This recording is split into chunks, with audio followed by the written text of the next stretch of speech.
ڤلادیمیر پوتین یاخیبوونەکەی ڤاگنەر بە خیانەت لە ئاسایشی نیشتیمانی رووسیا ناودێر دەکات و دەشڵێ خەنجەرێک بوو لە پشتەوە لە بربڕەی پشتی وڵاتەکەی دراوە.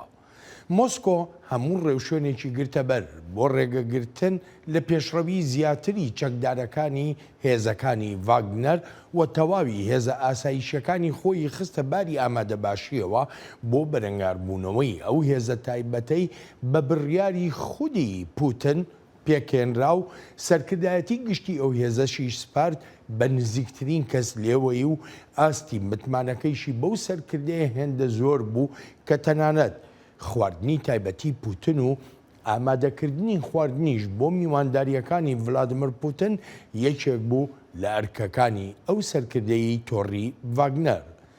یەفگینی پریگۆژین سەرکردەی ئەو هێزە چەکدارە کە بە چێشتلێنەرەکەی پوتینیش ناسراوە هاوکاتی پێشڕەویەکانی بەرەو مۆسکۆ دەیوت هەر کەسێک بەرەنگاری چەکدارەکانی بێتەوە ئەوە وەک مەترسیەک لێی دەڕوانرێت و دەست بەجێش دەکوژرێت. ئەو سەرکردەی ڤاگنەر پێشتریش لێدوانی ئاگرینی هاوشێوەی دەدا، بەڵام ئەوەی جێی سەرنجێکی ڕاستەقینە بوو بێدەنگیەکەی پوتین بوو لە ئاست ئەو لێدوانانەدا کە بۆنی خوێنیان لێداهات. هەر چۆنێ بێ ئەو لێدوانانە دواتر بوونە یاخیبوونێک دژ بە دەسەڵات لە کرملن، هەروەها بووە مایەی هەڕەشەی هێرشکردنیش. بەپێی لێدوانەکانی پریگۆژین کێشە هەرە سەرەکیەکەی لەگەڵ وەزارەتی بەرگری رووسیادا بووە وەک دەڵێ بردومانی هێزەکانی ڤاگنەری کردووە و ژمارەیەکی زۆریشی لێ کوشتون و چەک و تەقەمەنی پێویستیشیان نەداوە بەو چەکدارانەی ڤاگنەر کە لە ئۆکراینن. نارەوەندە بەڵکو لەشکری رووسیاشی گوناهبار دەکرد بەوەی هێرشی کردوەتە سەر چەکدارەکانی ڤاگنەر. ئەم هێزە تایبەتەی ڤلادیمیر پوتین پێچی هێناوە لە زۆر وڵات و ناوچەی جیهاندا ئامادەیی هەبووە وەک چۆن لە کۆماری ئیسلامی ئێراندا پاسدارانی شۆڕشی ئیسلامی یان پاسەوانانی کۆماری لە سەروەختە دیکتاتۆریەکەی سەدام حوسێن لە عێراقدا خاوەنی دوابڕیاری ئاسایشی و ئابووری و دارایی بوون، ئاوەهاش لە رووسیایی ڤلادیمیر پوتیندا بڕیارە گەورە و هەستیارەکان لای تۆڕی ڤاگنەرە، هەر بۆیشە دەگوترێ لە ناوبردنی سەرکردەکەی دەشێت بۆ رووسیا زۆر خراپ بێ. هەر نزیکەی یەک ڕۆژ پاش یاخیبوونەکەی ڤاگنەر دژ بە دەوڵەتی رووسیا، سەرۆکی رووسیا ڕێگەی بە چەکدارەکان و بە سەرکردی ئەو چەکدارانەشدا تا بچنە وڵاتی بێلەڕووس. جا لەم سەروەختەدا و لەم بارودۆخەی رووسیادا پرسیارگەلێکی زیاتری هێنایە ئاراوە، وەک دەشگوترێ وەڵامەکانی هەریەکێک لەو پرسیارانە تا تۆمارکردنی ئەم بەرنامەیەش هێشتا بەنادیاری ماونەتەوە. خۆش هاتنەوە بۆ چاوی واشنتن.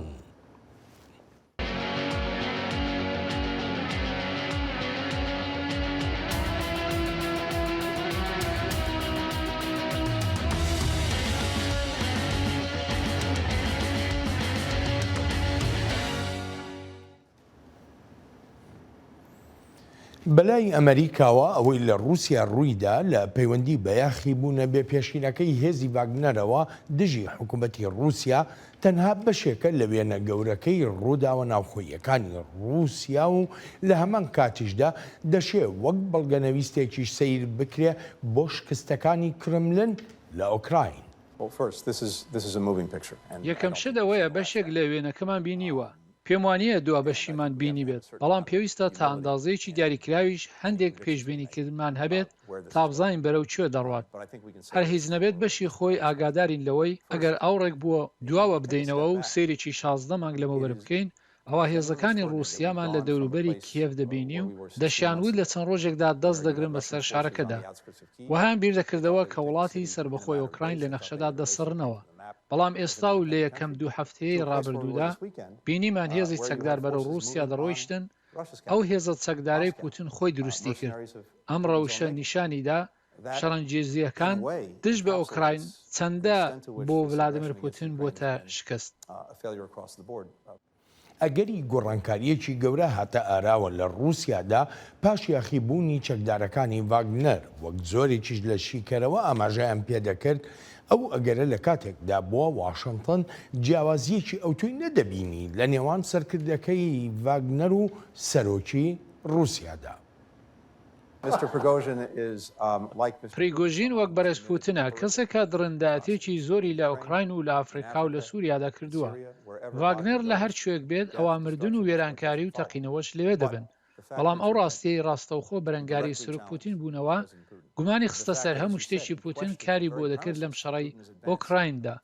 لە کۆتاییدا ئەم بابەتە لە ڕووسیادا چۆن دروست دەبێت ئەوە بابەتێکی ناوخۆییە و خۆشیان سەر و سەودای لەگەڵدا دەکەن. هەر چۆنێک بێ ڕەهەندێکی گرنگی ناو ئەو ڕووداوانەی رووسیا بریتە لە شەڕی ئۆکراین، بەڵام پرسیارە سەرەکیەکە لەوەدایە ئایا کاریگەری دەکاتە سەر سووربوونی وڵاتانی هاوپەیمانی ئۆکراین بۆ پشتیوانکردنێکی تەواوەتی ئۆکراینیەکان؟ نا، ئەمە وەڵامە کورتەکەیە. پێم وایە گرنگیەکە لەوەدایە ئەوەی کردومانە و ئەوەی دەیکەین لەگەڵ هاوپەیمانەتێکی بەرچاوی گەورەدا بریتە لە بەردەوامی پشتیوانیکردن لە 16 مانگی ڕابردوو.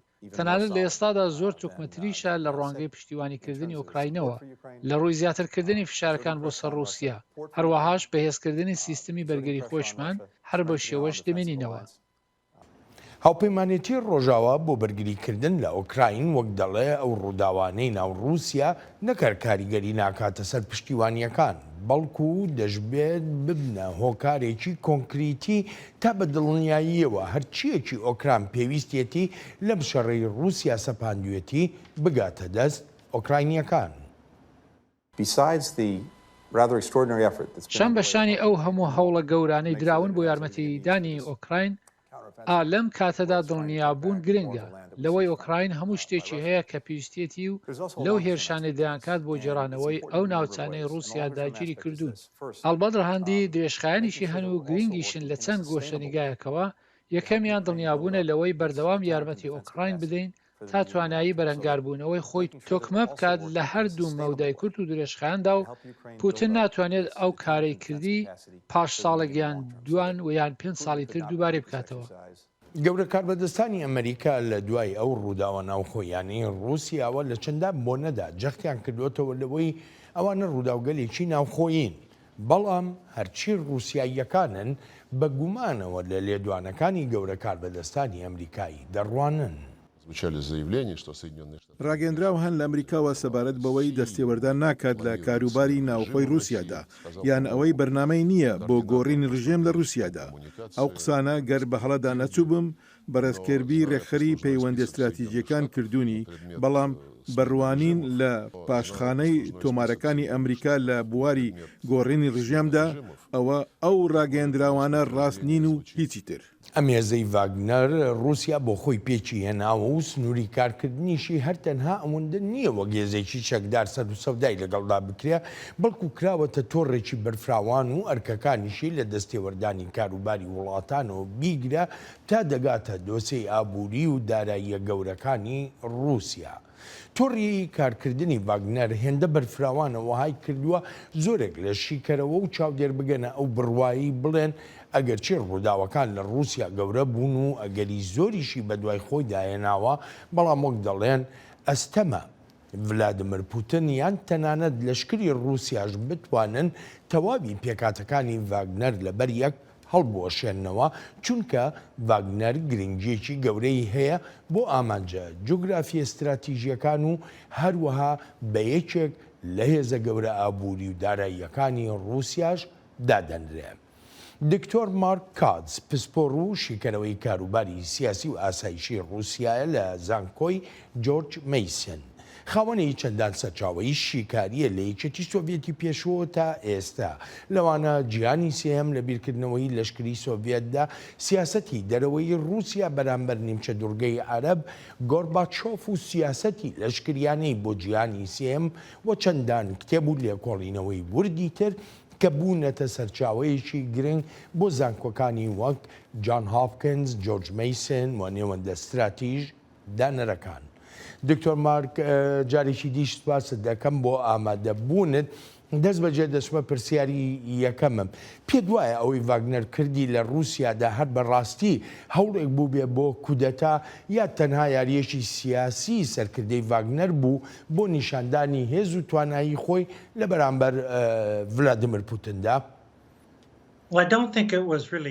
لە ڕاستیدا پێم وانییە هەوڵی کودەتا بوو بێت چونکە پریگۆژین یەکێک بووە لە کەسە دڵسۆز و نزیکەکانی ڤلادیمیر پوتین لەو بڕوایەدام هەوڵەکەی بۆ لەناوبردنی وەزیری بەرگری و سەرکردەی ستونە لەشکریەکان بووە کە ڕکابەری بوون. ئیدی ئامانجەکە لە ناوبردنی ئەوان بوو و ئەوجا پریگۆژین و پوتین پێکەوە کار بکەن لە بەرژەوەندی رووسیا. هەوڵەکە بە هیچ شێوەیەک بۆ ڕووخاندنی پوتین نەبووە، تەنانەت دەرفەتێکی ڕەخسان بۆ پوتین تا لە شەڕی ئۆکرانیا بێتە دەرێ و ڕەخنەی دەگر لە زیانە گیانیەکانی لە شەڕەکەدا لە رووسیا کەوتون و بە ئاشکراش دەیگوت ئەوە هەڵەی ژەنڕاڵەکانە نەک پوتین. جا ئەگەر ڤلادیمیر پوتین ئەو ڕەخنانەی بەلاوە پەسەند بواە ئەوە دەبووە بیانوێک تا شەڕەکە ڕابگرێت. بەڵام پوتین ئەو خواستەی نەبوو چونکە خۆی زۆر وابەسەی ئەو قەیرانە کردووە و ناشێوێت لێی بێتە دەرەوە و ئەو جۆرە توانایشی نییە کە بڵێت هەڵەی کردووە. ئێستاش ئاشکرایە کە ئەمە هەوڵەکەی پریگۆژین بووە بۆ ڕاگررتنی شەڕ و چوون بەرەو بیلاڕووس. ئەلبەتە بەرەوەی من پرسیار لەسەر شەڕی ئۆکراین بکەم حەزەکەم پرسیارێکی تایبەت لە بابەتەدا ئێمە ئەم جۆرە ئەزمونانە هەڵگەڕانەوەی سەرکردە لەشکریەکان بە تایبەتی ئەوانەی کە جێی متمانەی هەمیشەیی سەرکردەکانی خۆیانن ینی ئەمانەمان بینیوە لە وڵاتی میسر بۆ نمونە لە ساڵانی 60ەکاندا شتێکی ئەم لەم بابەتە لەگەڵ جەمال عەبدولناسردا دروست بوو. لە وڵاتی عێراق ینی زاواکەی سەدام حوسێن هەمان جۆر هەڵگەڕانەوەی هەبووە، لە ئێرانیشە شتی لەم بابەتەمان بینیوە. بەڵام پرسیارەکە ئەوەیە چ شتێگەمەی ڤاگنەر لەوانەی پێشخۆی جیا دەکاتەوە.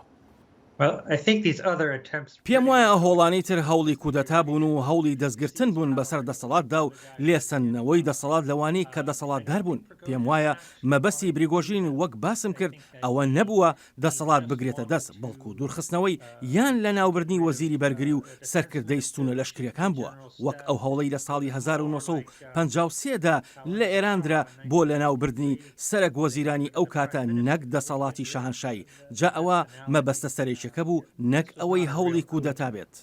سەبارەت بە شەڕی ئۆکراین بەڕای تۆ ئەم جموجۆڵەی ڤاگنەر کردی کاریگەری دەبێ بەسەر بڕیارەکانی داهاتووی ڤلادیمیر پوتینەوە لە ئۆکراین؟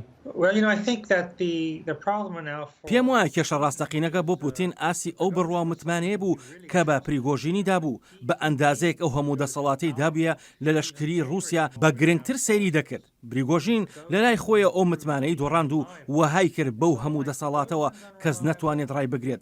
بێ لەوەش ئێستا پوتین نیگەرانی هەیە لەو هەموو زیانی جانیانی لەشکریەکەی دەیداد لە ئۆکرانیادا و بێگومان ترسیشی هێلەوەی ڕووداوێکی تری هاوشێوە جارێکی دیکە ڕووبداتەوە. ئێمە زۆر جار لە شکرەوە گوێمانەوە دەبێت کە ئەماژە دەکەن بەوەی ئەگەر هاتبەوە ئەم هێزە چەکدارانەی ڤاگنەر نەبوونایە ڤلادیمیر پوتین بە هیچ شێوێ نەیەتوانی ئەو هێرشانە بکاتە سەر ئۆکراین.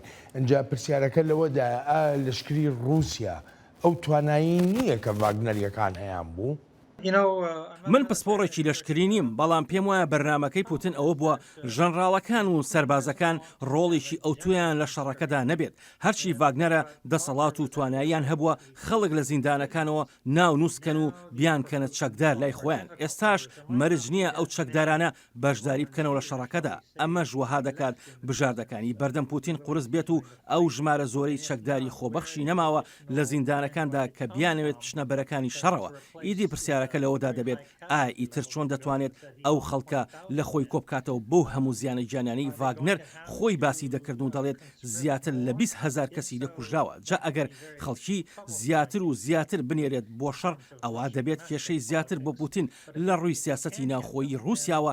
جا ئەگەر ئەو خەڵکەی پێویستی شێتی بۆ شەڕ نەتوانێت بەدەستیان بێنێت ئەوە وەها دەکات شەڕەکە خاو بێتەوە یان هەر لە چەند بەرەیەکی دیاریکراوە لە شەڕدابێت. بەڵام بەلای منەوە بەگشتی ڕەوشێکی زۆر قورس دەبێت بۆی. بەڕای تۆ لەمە دووە پوتین بڕوا و متمانەیەکی زۆری دەبێت بەسەرکردە لەشکریەکانی؟ پێم وایە پوتین ناتوانێت بە تەواوەتی متمانە بە هیچ کەسێک بکات. پێم وایە زۆر تووڕە و ناڕازیە لەوەی دەوروبەرەکەی هەنگاوێکی ئەوتۆیان نەناوە بۆ ڕێگەگرتن لە پریگۆژین. ئێستاش ئەگەر بیر لێشە بکاتەوە لە جێی سەرکردەکەی ڤاگنەر دەبێت یەکسەر بیر لەوە دەکاتەوە ئایا باشتر دەبێت لە پریگۆژین. پێم وایە ئەمە بابەتێکە دەماری دیکتاتۆر دەگرێت، چونکە دوای ئەو ڕووداوە ئیتر ناتوانێت متمانەیەکی تەواوەتی بە هیچ کەسێک بکات. ئەمەش ئەو ڕاستەیە کە ڕووبەڕووی بۆتەوە.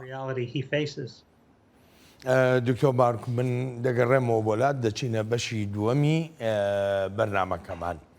هێشتاش ئەو چەکدارانەی ڤاگنەر کە لە ئۆکراین ماونەتەوە و ئەوانەیش کە چوون بەرە وڵاتی بەلەڕوس مای نیگەرانین و مەترسیشن بۆ سەر هاوڵاتیانی هەردوو وڵاتی ئۆکراین و بەلەڕوس.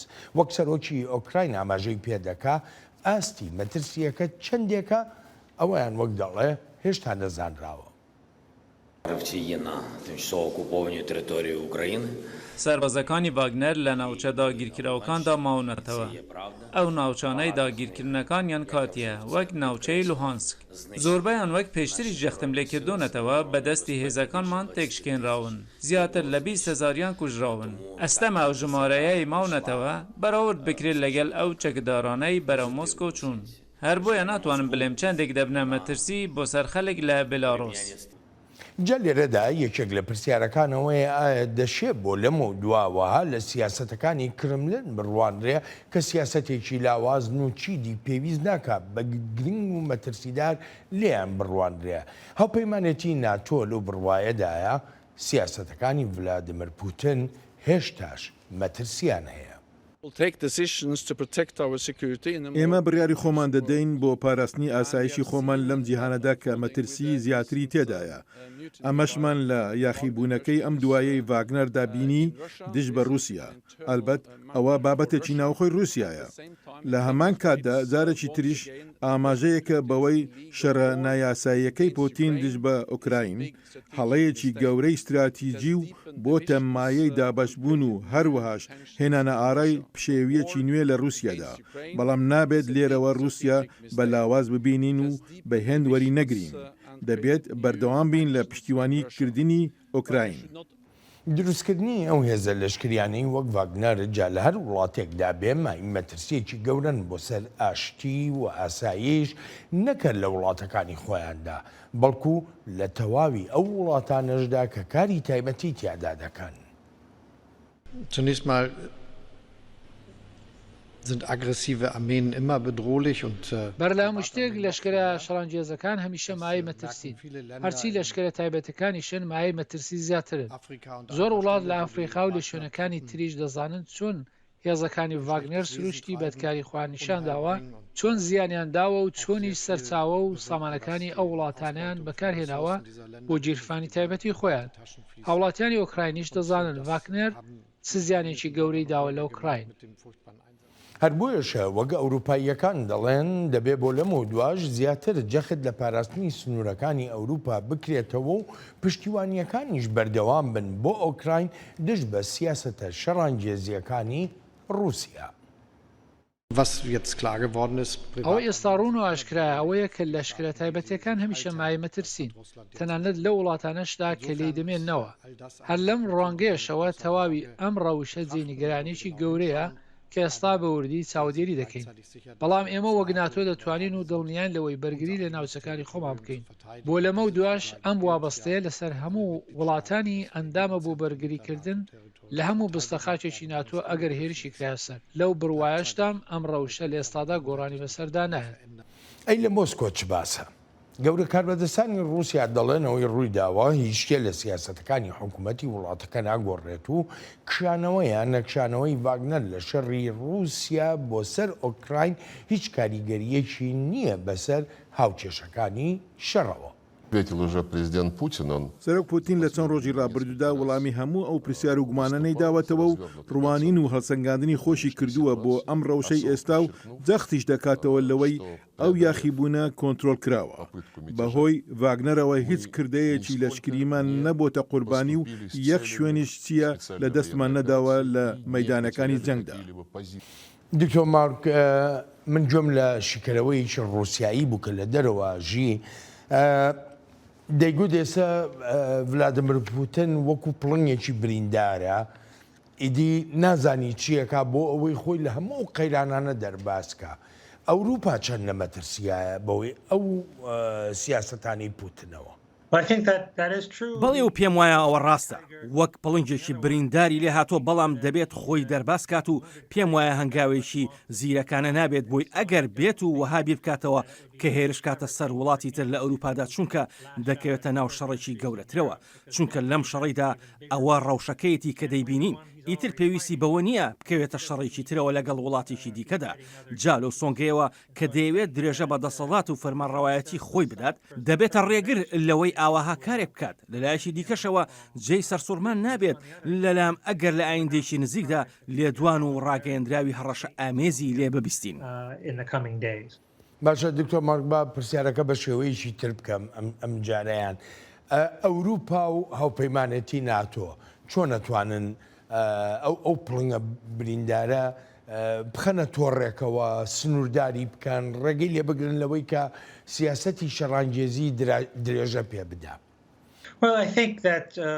پێم وایە پێویستە هاوپەیمانەتی ناتۆ بەردەوام بێ لە دابینکردنی چەک بۆ ئۆکراینیا هەروە پێویستە ڕێبەرانی ناتۆ بەردەوام لێدوانەکانی ڤلادیمیر پوتین ڕەت بکەنەوە پوتین دەڵێت ناتۆ هەوڵی تێکدان و خاپۆرکردنی رووسیا دەدات هەر بۆیە دەبێت پەیامی ناتۆ ڕاستەوخۆ ڕاشکاوانە بێت سەبارەت بە پاراستنی سەروەری خاکی ئۆکرانیا و هەروە ڕێزگرتنیش لە سەروەریەکانی خاکی رووسیا نەک ئەوەی پوتین دەڵێت کە جیهانی ڕۆژئاوا و ناتۆ هەوڵی پارچە پارچەکردن و تێکدانی رووسیا دەدەن خاڵیشی دیکەش کە گرنگە هێنانە ئارەی تێگەشتێکی تەواوالەوەی کە پوتین و چاودەری پوتن ئەوانە نین کە لە بەرژەوەندی رووسیا کار دەکەن و سوودیان بۆ گەری رووسیا هەبێت پێم وایە ئەمە ئەو پەیامەیە کە دەبێت بگەێنرێت بە دڵنیایە و هەر چەندێک زیاتر ئەو پەیامانە بنێردرێن ئەوە هێندە و زیاتر هێزە چەکدارەکانی لەشکری رووسیا دەگەنە ئەو بەرەنجامەی کە دەتوانن دەستبەرداری پوتین بن و پێم وایە تا ئێستاکە پەیامی پوتین ئەوەی ئەگەر بێت و لە دەسەڵات لا بدرێت ئەوە رووسیا بەگەلەکەشی و وێران دەبێت بۆیە پێویستە ئەو پەیامە بنێردرێت و بگوترێت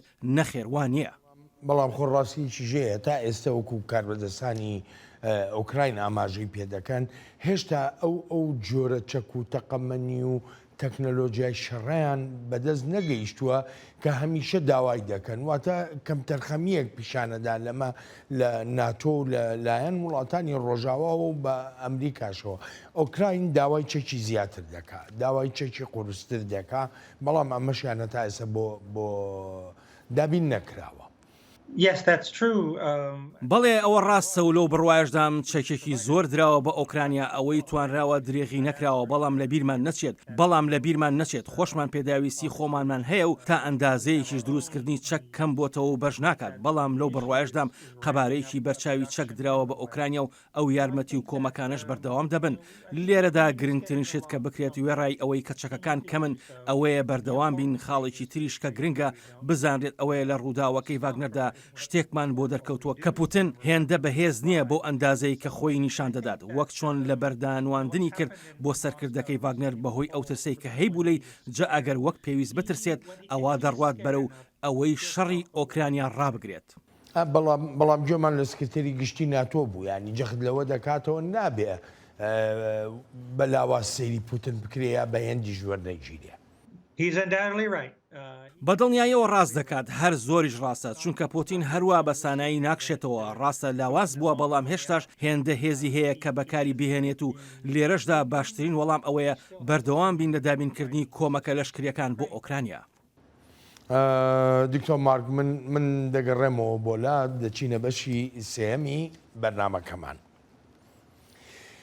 کارداریەکانی ڤاگنەر بەرفراوانن وەکشی کەرەوە دەڵێن بەهۆی ئەو کارداریانەوە دەشێ ئامانجە ئایندەیەکانی سەرکردەی ڤاگنەر بگۆڕێت و ئەو گۆڕانەش لە هەوڵەکانیەوە دەست پێ دەکا بۆ خۆپاراستن. پریگۆژین پێم وایە هەڵسەنگاندنێکی هەڵەی کرد لە چۆنێتیکردنی ئەو کارەیدا بەڵام لاوازی حکوومەتی رووسیا و پوتینشی نیشاندا بە دڵنیاییەوە ئێستا پریگۆژین بە شوێن پارێزراوی خۆیەوەیە و دەیەوێت لەو مێنێتیەی تێکەوتووە دەرباز بێت ئەو جاوەک ئامانجە سەرکیەکەی بگەڕێتەوە سەر بەرژەوەندەکانی خۆی لە وڵاتاندا وەک ئافریقا و ڕۆژهەڵاتی ناوەڕاست و ئەمریکای لاتین و تۆڕەکانی شێڵ و نێوەندەدارایەکان تا کۆنتترۆلی ئیمپراتۆریەتی کارداریەکانی لەدەستدا بمێنێتەوە. بەڵام دەشگوترێ رووسیا لە ئاڵۆزیەکی گەورەدایە و کەوتۆتە نێوان دوو بژاردەوە کاریەکییان هەڵبژێرێ کێشەی تری بۆ دروست دەبێ کێشەی دەستبەرداربوون لە داهاتە گەورەکانی دارایی ڤاگنەر یان کێشەی مانەوەی ئەو سەرکردەی ڤاگنەر کە بە ئاشکرایی و ڕاشکاوی دژی سیاسەتەکانی کرملن دەستی کرد بە جم و جۆڵ. of those deployments, all of those other Wagner operations. ئەو هەموو بڵاو پێکردنا ئەو هەموو کارانەی ڤاگنەر بۆ مۆسکۆ زۆر گرنگن. کارەکانی ڤاگنەر لە پێشەنگی هەوڵەکانی چەند ساڵی ڕابردووی رووسیادا بوون بۆ فراوانکردنی کاریگەریە ژیۆپۆلیتیکەکانی خۆی. جا ئەگەر ڕێگە بە ڤاگنەر بدرێت هەروە بە ئاسانی بڕوات و پیرۆگۆژین کۆنتترۆلی کارەکان بکات، ئەوە لە ڕووی ژیۆپۆلیتیکەوە گورزێکی گەورە بە رووسیا دەکەوێت. هەروەها بەرتواناییە هەواڵگیریەکانی لەشکری رووسیاش دەکەوێت جگە لەو زیانە داراییانەی دیشیکات. جا ئەمانە هەمووی یەک دەگرنەوە لەگەڵ ئەو سزایانەی ڕۆژئاوا سەپاندوێنێتی بەسەر رووسیا بەهۆی شەڕی ئۆکرانیاوە.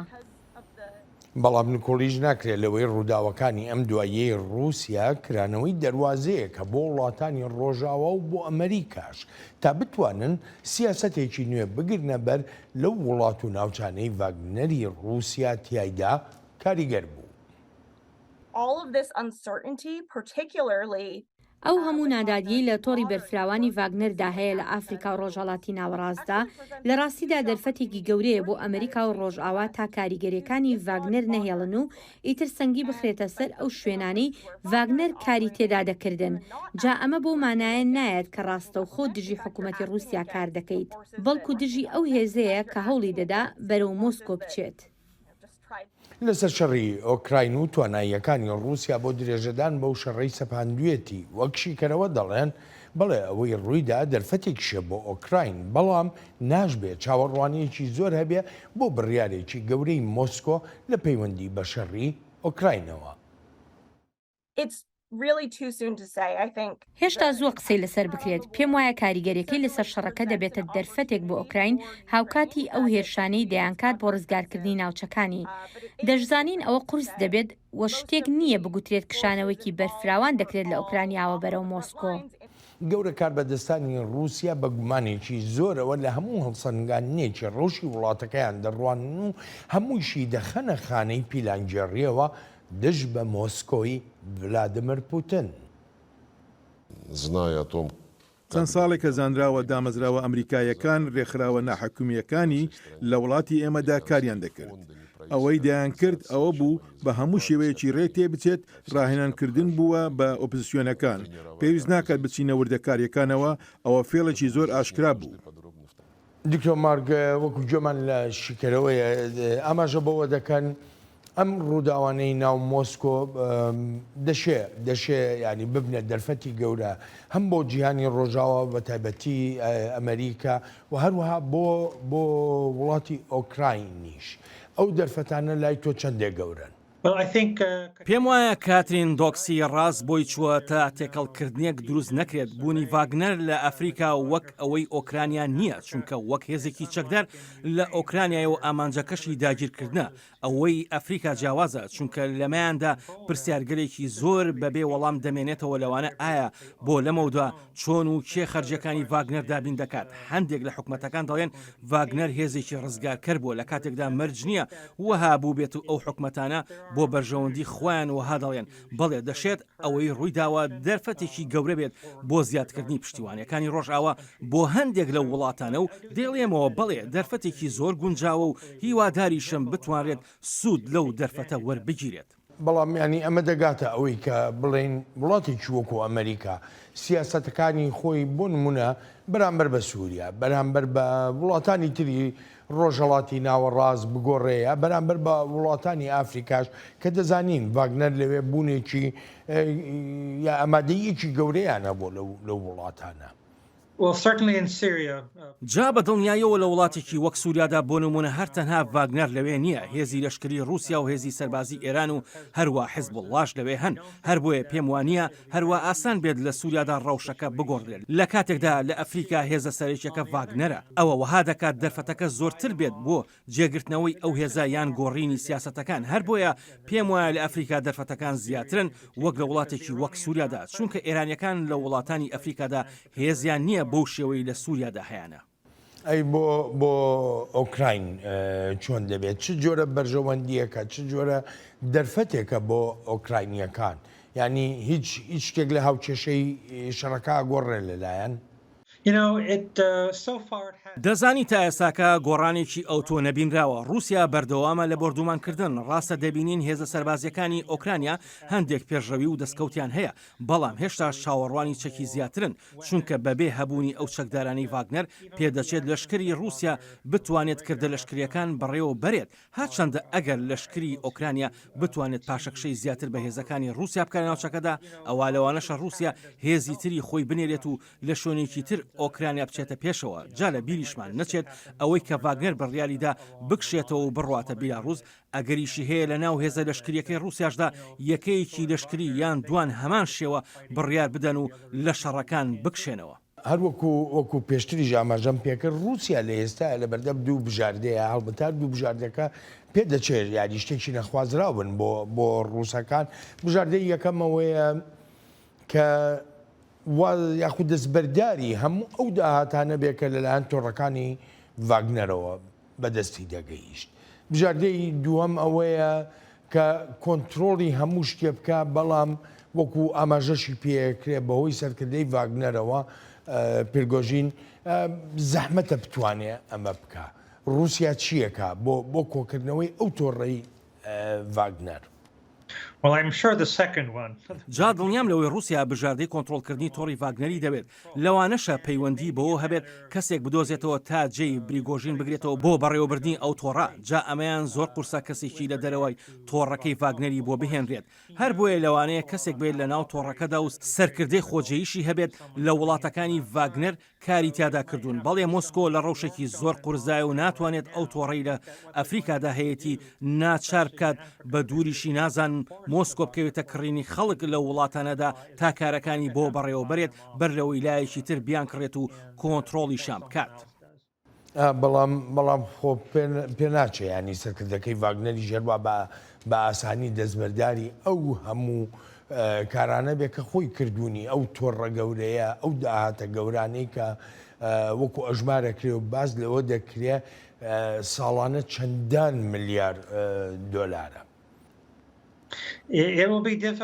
قورس دەبێت بە دڵنیاییەوە قورس دەبێت، بەڵام گرفتەکە لەوەدایە کە نازانرێت پوتین چ جۆرە سەودایەکی لەگەڵ لۆکاشینکۆدا کردووە لەسەر پریگۆژین، کێ دەزانێت چی دەگوزارێت لە نێوانیاندا و چیش ناگوزێت لەبارەی دەست بەسەراگرتنیی تەواوەتی تۆڕی ڤاگنەر. لەوانەیە بەشێکی بدەنەوە بە سەرکردەکەی ڤاگنەر نازانین جارێ، بەڵام ئەوەی دڵنیاین لێی ئەوەیە کە پوتین ڕێگەی نەداوە جارێکی تر پریگۆژین ئەو دەسەڵاتی هەبێت بەسەر ڤاگنەردا.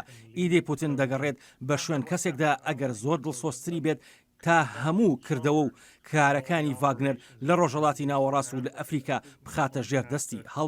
هەڵبەت ئەمە ئەگەر یەکێکی دڵسۆستری بۆ دۆزیەوە، بە دڵنیاییەوە ئەمە کێشەیەکی ئاسان نابێت بۆ پوتین و جێی مەخابنیش نییە کە ئاوەهای لێ بەسەر بێت. دکتۆر من دەگەڕێمەوە بۆلات دەچینە دوابەشی بەرنامەکەمان. سەرکردەکەی ڤاگنەر ڕووی کردە وڵاتی بێلاڕووس پاش گەیشتن بە ڕێکەوتن بە ناوبژی سەرۆکی بێلاڕووس. بێلاڕووسە وڵاتەیە کە ڤلادیمیر پوتین بەشێکی چەکە ناوچەکانی رووسیای لێداناوە. ئۆپۆزیسیۆنەکانی بێلاڕووس کە لە دەرەوەی وڵاتەکان ئاگاهی دەدەن. چۆنی پریگۆژن خۆی و دامەزراوەی ڤاگنەر بۆ ناوچەکانی وڵاتی ئێمە بە پلەی یەکەم دەبێتە مایەی مەترسێکی گەورە بۆ سەر هاوڵاتیانمان و بۆ سەر بەخۆیشمان. بێ لەوانەش دەبێتە مایەی مەترسی بۆ سەر ئۆکراین و بۆ سەر دراوسەکانیشمان لە ڕۆژاوای وڵاتەکەوە. ئەوەی سەرۆکی بێلاڕووس کردوێتی بۆ ڕێگەگرتن لە شەڕێکی خوێناوی لە ناو مۆسکۆدا وەک ئۆپۆزیسیۆن دەڵێ هێندەی ئەوەی بۆ بەرژەوەندی خودی خۆی بووە، هێندە ڕەهەندی بەرژەوەندیەکی گشتی تیادا نەبووە. لە ڕاستیدا لوکاشنکۆ لەو کارەیدا هەر تەنها ئەوە نەبوو پوتین ڕزگار بکە یان پریگۆژن دەرباس بکە یان ئەوەی تا ڕێگیری بکە لە ڕوودانی شەڕی ناوخۆ لە رووسیا. کردی تا خۆی ڕوبەڕووی قەیران نەبێتەوە، چونکە لوکاشنکۆ دەزانێت ئەگەر دەسەڵات لە رووسیا ئالۆزی تێکەوت ئەوە هەمان ڕەوش بەسەر خۆی شیدادێت. لوکاشنکۆ لە چاوی گەلی رووسیادا وەک ئاشتی پارێزێک دەبینرێ، بەڵام بابەتە سەرەکیەکە لەوەدایە لوکاشنکۆ لە چاوی هاوڵاتیانی بلاڕووسدا چۆن دەبینرێ. دەستدرێژیکەرانی سکسی و بە کوژانی بردووەتە نیشتمانەکەمانەوە. ئەو جۆرە خەڵکە چی دەکەن لە وڵاتی ئێمەدا؟ ئەوە پرسیارە گەورەکەیە. ئۆپۆزیسیۆنی بێلەڕووس دەڵێ پێدەچێت سەرۆکی ڤاگنەر کەوتوبێتە ناو تەڵەیەکەوە و ئاسانیش نەبێ هەروە بە سانایی خۆی لێ دەبراس بکە. جا بابەتێکی تریش هەیە ئەگەر پوتین بیەوێ پریگۆژن لە ناو ببا کێ دەزانێت ئەوە داوا لە لۆکاشینکۆ دەکات و ئەویش بەبێ هیچ دوو دڵیەک ئەو کارەی بۆ مەیسەر دەکا. دکتۆر مارک بەڕای تۆ لۆکاشینکۆ جێی متمانەیە بۆ پریگۆژین کە شتێکی لێ بەسەر نەیەت. دەزانی ئەوە شیانێکی زۆری هەیە ئەوەی لۆکاشینکۆ دەیکا شتێک نییە بگوترێت کارێکی خێرخواییە و دەیکات یان لە بەخشندەی خۆیەوە دەیکات تەواوی ئەوەی پریگۆژینی بردووەتە وڵاتەکەیەوە و وەک ئەوەی چاکەیەکی کردێت بۆ ڤلادیمیر پوتین بەڵام دڵنیام لەوەی لەگەڵ خۆیدا بیریشی لەوە کردوێتەوە چۆن ئەو سەرکردەی ڤاگنەر بۆ بەرژەوەندی خۆی بەکار بهێنێت ئەوەی دڵنیام لێ ئەوەیە ئەم ڕووداوەی ڤاگنەر و پریگۆژین باڵا دەستێکیاندایە بەدەست لۆکاشینکۆ لە بەرامبەر مۆسکۆ. چۆن ئەکرێت زانیاری زیاترم بدەیتە؟ دەزانی یەکێک لەو شتانەی لە هەواڵەکانەوە جۆمان لێ دەبێت ئەوەیە ڤلادیمیر پوتین چەکە تاکتیکەکەی ناوچەکانی خۆی گواستۆتەوە بۆ بیلاڕووس بێگومان ئەمە شتێکی هەر زۆر خراپ و ترسناکیشە جاکیە بەرپرسیارە لەو چەکانە وەک پێدەچێت ژمارەیەکی زۆری خەڵک نین بەڵام با هەر ئاوەها بیری لێ بکەینەوە کە ئێستا ڤاگنەر لە بیلاڕووس جێکراوەتەوە بە هەمان شێوە سەرکردەیەکیشە جا ئێستا لۆکاشینکۆ ئەو هەموو شتانی لەبەردەستدایە هەرچەندە ئەو کەسێکی ژنیە وەک پوتین هەوڵی بەرفراوانکردنی دەسەڵاتەکان خۆی پێ بدات بەڵام پێم وایە لۆکاشینکۆ دەیەوێت شتێک بکات و پوتین لی بترسێت یان سڵی لێ بکاتەوە ئەگەر پوتین داوای زۆر گەورەی لێ بکات پێم وایە شتێکی دیاریکراومان نییە و ئەوەی کە هەیە بریتە لە ئەگەر و شیانەکانی ڕوودا و گەلێک کە وەک گوتم نادیارن بەڵام هەموو ئەو شیانانە لە کەسێکی وەک لۆکاشینکۆ دەوەشێنەوە. دکتۆریشە لە پرسیارەکانی ترم سەبارەت بەوەی ئەگەر هاتبا و سەرکردەی ڤاگنەر بیتوانیان ڕژەم لە رووسیا بگۆڕێت. زۆر کەس ئاماژە بەوە دەکەن ئەگەر ڕژێم لە رووسیا بگۆڕێ زۆر ڕژێمی تریش بە دوایدا دەکەون یەکێ لەوانە بێلەڕووسە یەکێ لەوانە کۆماری ئیسلامی ئێرانە یەکێ لەوانە سووریایە و وڵاتانی تریش. گۆڕانی ئەو ڕژێمانە لە ئێستادا لە بەرژەوەندی ئاشتی و ئاسایشی جیهانیەیان جا وەڵامی ئەم پرسیارە دەکەوێتە سەر ئەوەی کێجێی ئەو ڕژێمانە دەگرێتەوە بەڵێ ئەوە ڕاستە ئەگەر ڕژێمی رووسیا بگۆڕێت ئەوە دەشێت کاریگەریشی نەرێنی و خراپیشی هەبێت بەسەر هەندێک لە ڕژێمە سەرکوتکارەکانی جیهانەوە خاڵێکی تریش هەیە بیڵێم ئەوەیە کە چاوەڕوان ناکرێت لە پاژڕوخانی ڕژێمەکەی پوتینەوە دەست بەجێ بچینە قۆناغی دیموکراسیەوە نازانم بۆ بەڵام ئەو هەستەم هەیە ئەگەر ڕژێمەکەی پوتین بڕوخێت ئەوە بەدەستی یەکێک دەبێت لە ناو سیستمی فەرمانڕەوایەتی رووسیادا ئەوە هیوایەکی زۆر گەورەیە لای زۆر کەس کە یەکێک لە ناو ڕژێمە سەرکوتکارەکەی پوتینەوە بێت و بڵێت با شەڕی ئۆکرانیا ڕابگرین جا ئەگەر شتێکی ئاوەها ڕووبدات ئەوە زۆرێک لە وڵاتانی ڕۆژئاوا دەخوازن کار لەگەڵ ئەو جۆرە رووسایەدا بکەن ئەوەی ڕۆژئاوا دەیخوازێت چوونە دەرەوەی رووسیا لە ئۆکرانیا نەک ئەوەی ڕژێم لە مۆسکۆ بگۆڕێت چونکە وێڕای ئەو قسە و لێدوانانەی سێرگی لاڤرۆڤ لەو بڕوایەدام گۆڕینی ڕژێم لە رووسیادا پێویستە بەدەستی هێزە ناوخۆیەکان بێت نەک لایەنی تری دەرەوە. باشە لە ئێستادا گەلی رووسیا چ شتێک گرنگە بیکات؟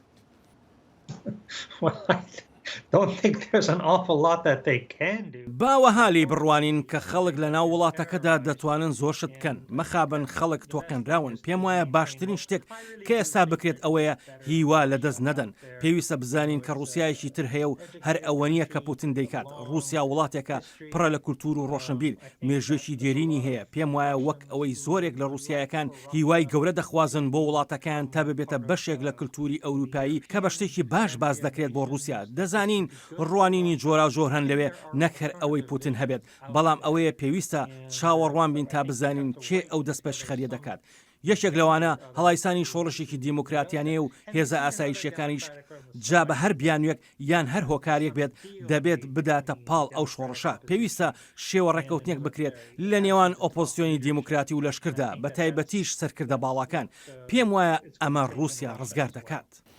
دکتۆر مارک سپاس و پێزانینم بۆ بەشداریت لە چاوی واشنگتنی ئەم هەفتەیەدا زۆر سپاس دەکەم.